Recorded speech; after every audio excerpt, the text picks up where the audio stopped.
నమస్తే friends, welcome to delicious dishes. ఈరోజు మనం హోమ్ స్టైల్లో చిక్కటి గ్రేవీతో పన్నీర్ కర్రీ ఎలా తయారు చేసుకోవాలో చూద్దాం. ఈ పన్నీర్ కర్రీ ఎలాంటి రైస్లోకైనా చపాతీలోకైనా చాలా బాగుంటుంది. ఇప్పుడు ప్యాన్లోకి 2 టేబుల్ స్పూన్ల ఆయిల్ వేసేసుకుందాం. ఆయిల్ వేసుకున్న తర్వాత అందులోకి 250 గ్రామ్స్ పన్నీరు వేసేసుకుందాం. ఇప్పుడు ఇందులోకి పసుపు అండ్ సాల్ట్ వేసేసి 2 సైడ్స్ పన్నీర్ని గోల్డెన్ బ్రౌన్ వచ్చేంత వరకు వేయించుకుందాం. ఇలా 2 సైడ్స్ గోల్డెన్ బ్రౌన్ రెడ్డిష్ కలర్లో రావాలి వచ్చేంత వరకు వేయించుకున్న పన్నీర్ని ఒక బౌల్లోకి తీసి పెట్టేసుకుందాం. ఈ పన్నీర్ని వేడి వాటర్లో వేసేద్దాం. వేయడం వల్ల పన్నీర్ అనేది గట్టిగా కాకుండా అలాగే సాఫ్ట్గా ఉంటుంది.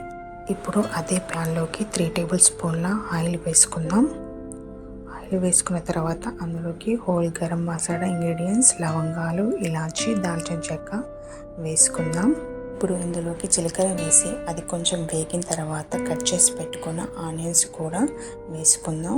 వేసుకున్న ఆనియన్స్లోకి కొంచెం సాల్ట్ వేసి గోల్డెన్ బ్రౌన్ వచ్చేంత వరకు ఆనియన్స్ వేయించుకోవాలి. అలాగే జింజర్ గార్లిక్ పేస్ట్ కూడా వేసేసి మనం పేస్ట్ చేసుకున్న టమాటో పేస్ట్ని వేసి ఆ టమాటో పేస్ట్ మొత్తం ఆయిల్ పైకి తేలేంత వరకు 2-3 మినిట్స్ వేయించుకున్న తర్వాత ఇప్పుడు ఇందులోకి జీరా పౌడర్, ధనియా పౌడర్, గరం మసాలా, 3 టేబుల్ స్పూన్ల కారము, చిటికెడు పసుపు కూడా వేసి ఆయిల్ పైకి తేలేంత వరకు లో ఫ్లేమ్లో కలుపుతూ ఉండాలి. ఇలా కలిపిన తర్వాత మనం వేడి నీళ్ళలో పెట్టేసుకున్న పన్నీర్ కూడా వేసుకొని గ్రేవీ చిక్కగా అయ్యేంత వరకు ఒక 10 మినిట్స్ వరకు ఉంచుకున్న తర్వాత ఇందులోకి కట్ చేసి పెట్టుకున్న పచ్చిమిర్చి అలాగే కట్ చేసి పెట్టుకున్న కొత్తిమీర వేసి కొంచెంసేపు లో ఫ్లేమ్లో ఉంచేసుకోవాలి. ఉంచుకున్న తర్వాత 3 టేబుల్ స్పూన్ల పెరుగు వేసుకొని కలుపుకోవాలి.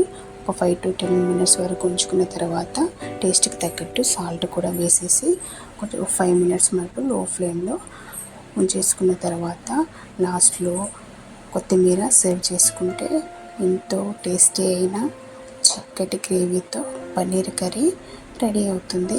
ఇలా ఒక్కసారి ట్రై చేసి చూడండి. ఈ పన్నీర్ కర్రీ చాలా టేస్టీగా ఉంటుంది. ఎలాంటి రైస్లోకైనా చపాతీలోకైనా చాలా బాగుంటుంది. Please subscribe my channel.